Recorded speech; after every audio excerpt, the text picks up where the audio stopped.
कैसे हो आप सभी। स्वागत है आपका हमारे चैनल बायोलॉजी लवर 02। दोस्तों, ज़्यादा टाइम वेस्ट ना करते हुए हम स्टार्ट करने वाले हैं बायोलॉजिकल क्लासिफिकेशन के बारे में। और बायोलॉजिकल क्लासिफिकेशन में आज हम पढ़ेंगे हिस्ट्री ऑफ टैक्सोनॉमी। तो फर्स्टली हम बात करने वाले हैं बायोलॉजिकल क्लासिफिकेशन क्या होता है। बायोलॉजिकल क्लासिफिकेशन, बायोलॉजिकल मीन्स हमारे जो लिविंग ऑर्गेनिज्म होता है उनको क्लासीफाइड करना। ठीक है, तो biological classification it is the process of grouping living organism based on their shared characterized and evolutionary relationship. यानी हमारे बायोलॉजिकल क्लासिफिकेशन में क्या वो प्रोसेस होता है कि जिसमें हमारे जो लिविंग ऑर्गेनिज्म है उनको करेक्टराइज किया जाता है, इवोल्यूशनरी रिलेशनशिप उनके गुणों के आधार पर उनको अलग अलग पार्ट्स में डिवाइड किया जाता है।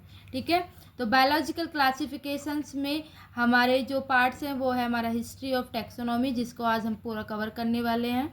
उसके बाद है हमारा kingdom Monera, kingdom Protista, kingdom fungi, viruses, lichen and हमारा माइक्रोहिजा। ठीक है, ये क्या है हमारे बायोलॉजिकल क्लासिफिकेशंस के पार्ट्स है। अब हम बात करते हैं हिस्ट्री ऑफ टैक्सोनॉमी के बारे में। हिस्ट्री ऑफ टैक्सोनॉमी को स्टार्ट करने से पहले मैं आपको बता देती हूँ कि टैक्सोनॉमी का मतलब क्या होता है। टैक्सोनॉमी का मतलब ये होता है कि जो भी हमारे लिविंग थिंग्स है, यानी जो भी लिविंग ऑर्गेनिज्म है, उनको करेक्टराइज किया जाता है उनके फॉर्म के आधार पर, उनके ट्रेट्स के आधार पर। ठीक है, और हिस्ट्री ऑफ टैक्सोनॉमी का मतलब है कि हम आज इन टैक्सोनॉमी के हिस्ट्री के बारे में पढ़ेंगे।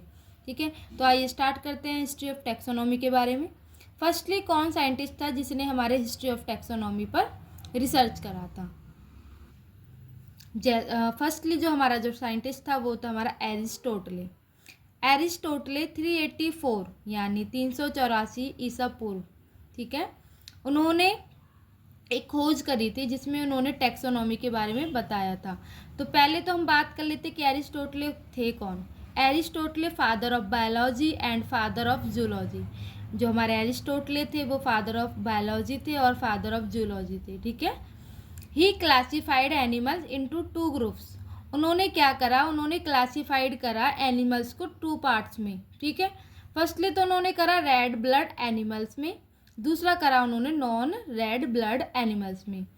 रेड ब्लड एनिमल्स का मतलब क्या होता है, वो एनिमल्स जिसमें हमारा रेड ब्लड प्रेजेंट होता है।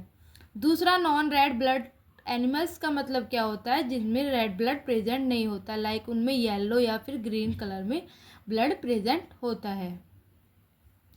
देन उसके बाद उन्होंने क्या करा, Aristotle also classified plant into herb, shrub and trees for the first time.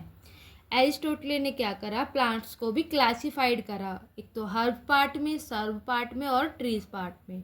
ठीक है, ये था हमारा एरिस्टोटले का रिसर्च प्लांट्स पे और एनिमल्स पे। अब हम बात कर लेते हैं रेड ब्लड एनिमल्स के बारे में। जैसे मैंने आपको भी बताया था कि रेड ब्लड एनिमल्स क्या होता है, जिसमें हमारे रेड ब्लड मतलब एनिमल्स में मिलता है। लाइक जैसे कि हमारे इंक्लूडेड है humans, lions, elephants, cats, dogs, rats, cows और हमारे गोट्स। ठीक है, ये क्या है, हमारे रेड ब्लड एनिमल्स है। इनको इस पार्ट में एरिस्टोटले ने क्या करा, अलग अलग डिवाइड कर दिया था। ठीक है, उसके बाद बात कर लेते हैं हम non red blood animals. Non red blood animals में हमारे आ जाते हैं इंसेक्ट, स्पाइडर्स और हमारे बटरफ्लाई, जो कि क्या है, नॉन रेड ब्लड एनिमल्स है, जिसमें येलो और ग्रीन ब्लड पाया जाता है। अब हम बात कर लेते हैं कि रेड ब्लड एनिमल्स में सबसे ज़्यादा स्ट्रॉन्ग कौन सा है। तो सबसे ज़्यादा स्ट्रॉन्ग क्या होता है, हमारा लायंस होता है। ठीक है, जो कि 300 किलोग्राम उसका वेट होता है और जो कि 80 किलोमीटर पर आवर क्या करता है, रनिंग करता है। ठीक है, तो ये सबसे स्ट्रॉन्ग माना जाता है हमारे रेड ब्लड एनिमल्स में। दूसरा नॉन रेड ब्लड एनिमल्स में किसको माना जाता है, स्पाइडर को, जिसकी स्पीड बहुत ही ज़्यादा तेज़ होती है। तो ये तो हो गए हमारे बेसिक चीज़ें।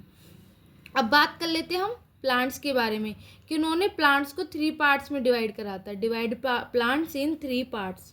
फर्स्टली उन्होंने करा था हर्ब्स। हर्ब्स में हमारे क्या आ गए, जैसे लाइक तुलसी, ये तुलसी क्या हो गया, हमारे हर्ब्स हो गया। दूसरा था श्रब्स। श्रब्स का मतलब क्या होता है, लाइक गुलदस्ता, जैसे कि हमारा गुलाब का गुलदस्ता हो गया। ठीक है, तो लाइक रोज, ये हो गया हमारे सर्ब पार्ट में। तीसरा था हमारा ट्रीज, लाइक पीपल, यानी जैसे पीपल का पेड़ हो गया। तो इस तरीके से एरिस्टोटले ने हमारे टैक्सोनॉमी पर क्या करा, रिसर्च करा। तो इसमें मैंने आपको कम्प्लीटली बता दिया है हिस्ट्री ऑफ टैक्सोनॉमी में एरिस्टोटल ने कौन सा मतलब खोज करा था हमारे प्लांट्स पे और हमारे एनिमल्स पे।